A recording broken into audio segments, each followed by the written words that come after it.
ಮನಿ ಯಾವಾಗ್ಲೂ ಲೋನ್ ಮಾಡಿನ ತಗೋರಿ. ಫುಲ್ ಪೇಮೆಂಟ್ ಯಾವತ್ತು ಮಾಡಕ್ ಹೋಗ್ಬೇಡ್ರಿ. ಐ ರಿಪೀಟ್, ಯಾವತ್ತು ಮಾಡಕ್ ಹೋಗ್ಬೇಡ್ರಿ. ಮಾಡಿದ್ರ ನಿಮ್ಗ ಲಾಸ್ ಆಗ್ತೈತಿ. ನಾ ಹಿಂಗ್ಯಾಕ ಅನ್ನಕ್ ಕುಂತೀನಂತ ಲಕ್ಷ ಕೊಟ್ಟು ಕೇಳ್ರಿ. ಅನ್ಕೋರಿ ನಿಮ್ ಕಡೆ 1 ಕೋಟಿ ಐತಂತ, ಮತ್ತೆ ನೀವು 1 ಕೋಟಿದ ಮನಿ ತಗೊಳ್ಳೋದೈತಿ. ಮನಿ ತಗೊಳಕ್ ನೀವು ಡೌನ್ ಪೇಮೆಂಟ್ ಮಾಡ್ತೀರಿ 20 ಲಕ್ಷ, ಅವಾಗ ನಿಮ್ಮ ಹತ್ರ ಉಳಿತಾವ 80 ಲಕ್ಷ.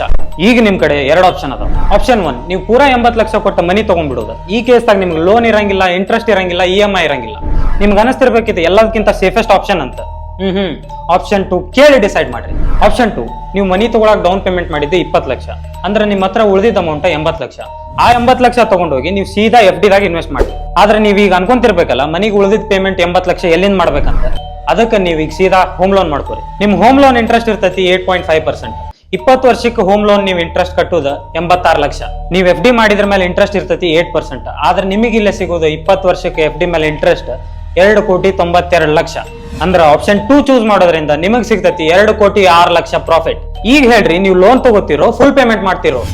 ಬೋನಸ್ ಟಿಪ್, ನೀವು ಇದೇ FD ಅಮೌಂಟ್ ಸ್ಟಾಕ್ ಮಾರ್ಕೆಟ್ ದಾಗ ಇನ್ವೆಸ್ಟ್ ಮಾಡಿದ್ರೆ ಎಷ್ಟು ಪಟ್ಟು ಜಾಸ್ತಿ ಆಗ್ಬೋದು ಯೋಚನೆ ಮಾಡ್ರಿ. Just imagine.